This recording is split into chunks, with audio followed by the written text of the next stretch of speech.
बात मैम, जिस तरीके से बृजभूषण शरण सिंह के खिलाफ जो मोर्चा खोला था पहलवानों ने, क्या उसका खामियाजा भुगतना पड़ रहा है? बिल्कुल हो सकता है कि ये उसी का खामियाजा। ये तो केंद्र सरकार इसको जवाब देना चाहिए कि 100 ग्राम का ऐसा क्या हो गया कि रातों रात ही 100 ग्राम का वेट जो बदल गया उसका, जिसके कोच साथ में इंटरनेशनल लेवल के सारे हर योग्य जो खिलाड़ी उनके साथ रह के सेम डाइट ले रहे हैं, तो ऐसा फोगट के साथ ही क्यों हुआ? ये तो बर्दाश्त नहीं हुआ केंद्र सरकार की, क्योंकि ये वही औरत है, ये वही महिला है जिसने आज हो सकता है आज वो गोल्ड मेडल लेके आए और दूसरी तरफ हमारे मंत्री को बर्खास्त ना करना पड़ जाए। मैम विनेश फोगाट जो रेसलर हैं वो 100 ग्राम वेट की वजह से जो डिस्क्वालीफाई होंगे, कैसे देखते हैं आप? देखिए, सबसे पहले तो मैं उनको विनेश फोगाट जी को बहुत ही मुबारकबाद देने जाऊंगी, क्योंकि आपके चैनल के राही उन्होंने एक हिस्ट्री रिकॉर्ड जो है वो कायम की है, जिसमें पहली महिलाएं भारत की जो फाइनल्स में पहुंचे थे, और बहुत खुशी है। और साथ में साथ आप देख सकते थे कि दूसरी तरफ जब से वो फाइनल्स में पहुंची थी, सोशल मीडिया हो चाहे डिजिटल मीडिया हो, हर जगह फोगाट जी का नाम सुनाई देने को मिल रहा था। और दूसरी तरफ जब वो हमारे दिल्ली में आके वो संघर्ष कर रही थी और इंसाफ की मांग कर रही थी बृजभूषण के खिलाफ, जो उन पे जो भी उन्होंने उस मंत्री के ऊपर आरोप लगाए गए थे, उसके ऊपर जो इंसाफ की मांग की जा रही थी, वो दोनों को कोलैबोरेट करके जो वीडियो चलाएगी, मेरे ख्याल से आज केंद्र सरकार को उनकी जीत जो है वो आज बर्दाश्त नहीं हुई, जिसकी वजह से मुझे लगता है कुछ ना कुछ यहाँ पे जानबूझ के ये कोई सियासत की गई है या क्या किया गया है कि ताकि किसी तरह फोगाट जी जो है वो फाइनल्स में ना पहुँच सके। और 100 ग्राम कम हो जाना, और उनकी फैमिली की तरफ से भी जो उनके कोचेज़ हैं वो भी सब बता रहे हैं कि ऐसा कुछ नहीं है। पिछले 6-7 महीने से लगातार डाइट जो है पूरी अच्छे ढंग से उनकी देखी जा रही थी। और मुझे लगता है कि जहाँ हमारे देश की महिलाएं, ख़ास तौर पे तो महिलाएं की अगर मैं बात करूँगी, अगर महिलाएं कोई आगे बढ़ चढ़ के आगे आने की सोचती तो कुछ यहाँ पे ऐसे लोग हैं जिनसे बर्दाश्त नहीं होता। खास करके तो केंद्र के मंत्री इनके खुद के जो बृजभूषण जी पे ऐसे आरोप लगाए गए थे, आज उनको केंद्र सरकार उनके अगेंस्ट जो है चुप्पी साधे बैठी। हम तो पूछना चाहेंगे कि क्या लगा आपको? अगर आपको लगता है कि ऐसा उनके साथ कोई भेदभाव किया जा रहा है या आप नहीं चाहते वो किसी तरह फाइनल्स में जीते, तो करिए कोई कार्रवाई। कहाँ गए आपके स्पोर्ट्स के मंत्री, केंद्र के मंत्री? कहाँ गए आपकी ये सारी जो योजनाएं जो तैयार की जाती हैं हमारे देश से निकल के? आप क्यों नहीं वहाँ पे कांटेक्ट करके और ओलंपियंस एडमिनिस्ट्रेशन के साथ कांटेक्ट करके ये पता किया जाता कि हुआ क्या है एक्चुअल में?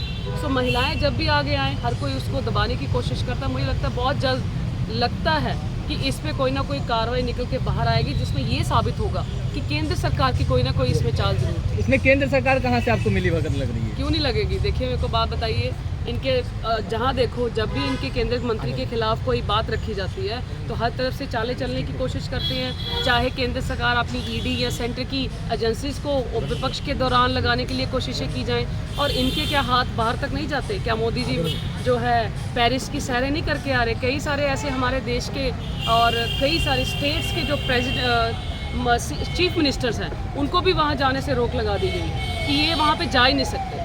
तो मुझे लगता है कहीं ना कहीं तो कुछ ना कुछ गड़बड़ ज़रूर की गई है, ताकि यहाँ के जो हमारे इंडिया की तरफ से, जो सेंट्रल गवर्नमेंट की तरफ से ऑफिशियल्स ने ये सारी चीज़ें हैंडल की हैं, कहीं ना कोई गड़बड़ ज़रूर है। लेकिन बांग्लादेश में जो हालात है उसको लेकर के आप नेता संजय सिंह का बयान है कि जो तानाशाह बढ़ता है तो ऐसे ही हाल होते हैं, कैसे देखते हैं?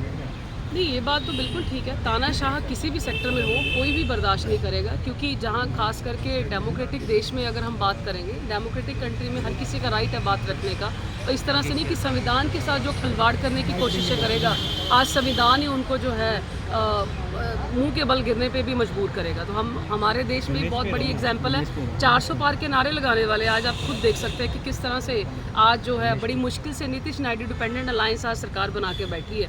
तो ये भी तानाशाही से कोई कम नहीं था।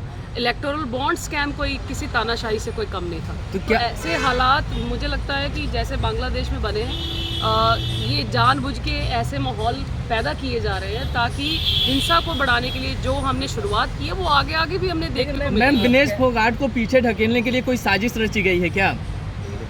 मैं तो पहले ही कह रही हूँ, सारा कुछ मैंने एक्सप्लेन कर तो दिया कि अगर साजिश है तो हम तो चाहेंगे कि इसकी इंक्वायरी होनी चाहिए, और अगर नई इंक्वायरी करना चाह रहे हैं तो फिर बताइए वजह क्या रही। क्या 100 ग्राम कम करने से हमारी देश की महिलाएं आज रिकॉर्ड तोड़ने के लिए जा रही थी? हो सकता था ओलंपिक का गोल्ड मेडल भी हाथ में आ जाता तो हमारे देश के लिए मान होता। इनकी तरफ से कोई एफर्ट्स तो दिख नहीं रहे, ना कोई स्टेटमेंट आ रही है, खास करके तुम्हारे देश के प्रधानमंत्री जी के।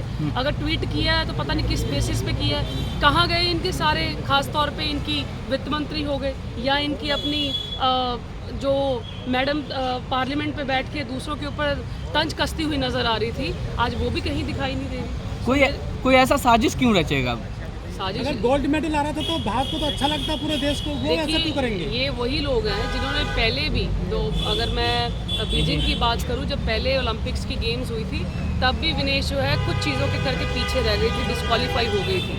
तब उसके बाद अगर हमारे देश में बात करें, ऐसी महिलाएं तो खासकर, आपको नहीं लगता कि जिस महिलाएं ने देश के केंद्र मंत्री के खिलाफ रोष प्रदर्शन किया हो, धरना प्रदर्शन किया हो, पूरे समाज में, पूरे देश में उनका मैसेज गया हो कि हमारे देश के जो खेल खिलाड़ी हैं आज उनको ही इंसाफ नहीं मिल रहा, तो आम लोगों का क्या हाल होगा? तो ऐसे लोगों को तो पीछे खींचेगी ताकि लोगों में बातें ही ना पहुंच सके। जाति दुश्मनी निभाई गई है क्या खिलाड़ी के साथ में? बिल्कुल, मेरे को तो लगता है कि ये तो दुश्मनी से कोई कम नहीं है, खासतौर पे महिलाओं के लिए, जिसके साथ इतना ज़्यादा बद से बदतर हालात किसी के कर दिए गए हों, मजबूर हो गया हो सड़कों पे ऊपर ओलंपिक्स खेलने वाले खिलाड़ी। लोगों का ड्रीम होता है ऐसी जगह पे पहुंचना, और आज जो पहुंचे हैं उनके साथ भेदभाव किया जा रहा है। क्या हमारे देश में महिलाओं को दबाया जा रहा है? बिल्कुल, मैं तो कहूँगी कहाँ गया वो महिला का 33% आरक्षण। हमारी महिला कांग्रेस अलका लांबा जी की नेतृत्व में हमने, आप सभी भी वहीं पे थे, किस तरह से हमने धरना प्रदर्शन किया। क्या किसी सरकार की तरफ से कोई बयान आया? हमें तो नहीं लगता कि कोई बयान आया। कैसे महिलाएं यहाँ घर बार छोड़ के यहाँ सड़कों पे उतरी थी कि 33% आरक्षण कब दोगे? ये 2014 से शुरू हुई थी, 2024 में बात की थी कि ये पूरा किया जाएगा। अभी तक तो सेंसस कैलकुलेट नहीं किया जा रहा। तो ये जातिवाद, जनगणना, ये सब करना, ये तो चाहती ही नहीं है कि केंद्र सरकार इन चीज़ों में फंसे। टाइम हो करप्शन को खत्म करने का तो तभी इन चीज़ों में ध्यान देंगे, नहीं तो ये ध्यान देने वाले ही नहीं है। कंगना रनावत ने भी ट्वीट किया, कहा है कि विनेश फोगाट को भारत सरकार ने खेलने का मौका दिया है, इसका थैंक्स कहना चाहिए। केंद्र सरकार खेलने का मौका दे रही है, इसका मतलब केंद्र सरकार पर इतने खिलाड़ी हैं कि उनके पास संभाले नहीं जा रहे। अरे हमें खुद को शर्म फील होता है ऐसे कि जब हमारे देश में से 136 और 150 करोड़ से ज़्यादा जो जनता हमारे देश में बसती है, आज जहाँ ओलंपिक्स में खेलों में जाते हैं तो सिर्फ हमारे पास जो है ब्रॉन्ज 2-3 महज मेडल लेके जब वापस आते हैं तो हमें शर्मिंदगी महसूस होती है। तो इतने बड़े राज्य में, इतने बड़े देश में इतने कम जो है खिलाड़ी आगे पहुँच पाते, तो ये केंद्र सरकार अब ये कहेगी हमने खेलने का मौका दिया। अरे वो काबिल थी तो वो खेली, आरोप लगा रहे थे। अरे वो काबिल थी तो खेली। कि अगर मैं कहूँगी कि मैं खेलने के लिए जाऊँगी तो क्या मुझे सरकार खेलने के लिए जाने देगी? ये तो जो लोग योग्य हैं सिर्फ वही पहुँच पाते हैं। ये मोदी साहब क्या जाने, ना घर संभला ना देश संभला। मैम, जिस तरीके से जातिवाद आ गया खेलों में भी। नहीं, जातिवाद के लिए तो मैं ऐसे टिप्पणी नहीं करना चाहूँगी, क्योंकि ना मुझे ऐसी किसी की तरफ से स्टेटमेंट दिखी है। जातिवाद तो हमें कभी सोचना भी नहीं चाहिए, और पार्लियामेंट में भी हम कह चुके हैं किस तरह से अनुराग ठाकुर जी ने राहुल गांधी जी के ऊपर तंज कसा था कि जिनको अपनी जात नहीं पता वो जाति जनगणना की बात करते हैं। लेकिन दूसरी तरफ से अखिलेश यादव जी ने बहुत अच्छा बयान दिया था कि पार्लियामेंट में बैठ के, संसद में बैठ के जातिवाद का बात करना ये बिल्कुल निंदनीय हो गया। हक ही नहीं है किसी को कि यहाँ जाति। बांग्लादेश से ऐसी खबरें आ रही हैं कि वहाँ हिंदू को निशाना बनाया जा रहा है, जो यहाँ से सरकार ने दी थी एम्बुलेंस वगैरह, उनको भी फोड़ा जा रहा है। ऐसी पिक्चर सारी वीडियो आ रही हैं।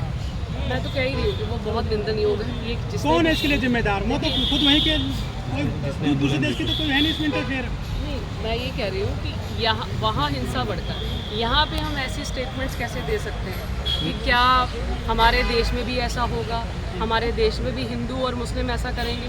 हमारे देश में बहुत सुख और चैन से हम रह रहे हैं, इस तरफ से हम ना भड़के तो ज़्यादा। लेकिन मैम, आप एक महिला हैं और एक महिला सांसद आपके नेता पर आरोप लगाती है कि क्या राहुल गांधी शराब लेते हैं, क्या ड्रग्स नशे में रहते हैं? अरे उस लड़की का क्या कहना, वो तो मुझे खुद मंदबुद्धि लड़की लगती है, सीधी बात बताऊँ। हमारे पंजाब में तो वैसे ही जब भी कभी आ जाए वो डर के मारे घुसती नहीं, कि उसको पता है कि इसका जो ट्रोलिंग जो पंजाब में होती है वो कहीं नहीं होती। कि जिस तरह से इसने हमारे पंजाब के किसानों की महिलाओं के ऊपर 100-100 रुपये के लेकर बैठने का जो आरोप लगाया था, उसमें आपने भली भांति अच्छे से देखा होगा किस तरह से सीआईएसएफ स्टाफ ने खुद उसका नाम नेम प्लेट पढ़ के उसको फिर से खालिस्तानी का नाम दिया था।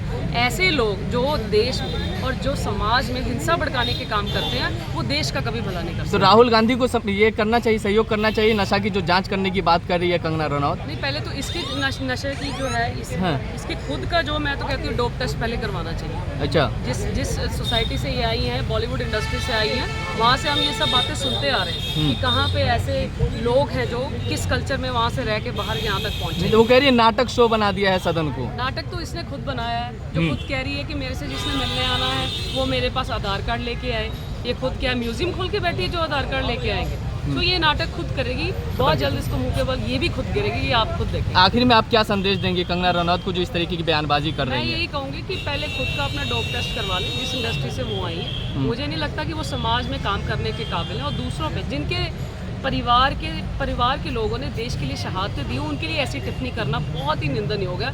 मुझे लगता है कि उनको शायद कुछ संस्कार अच्छे नहीं मिले जिस तरह से आज ऐसी बातें करते हैं। चलिए, बहुत बहुत धन्यवाद।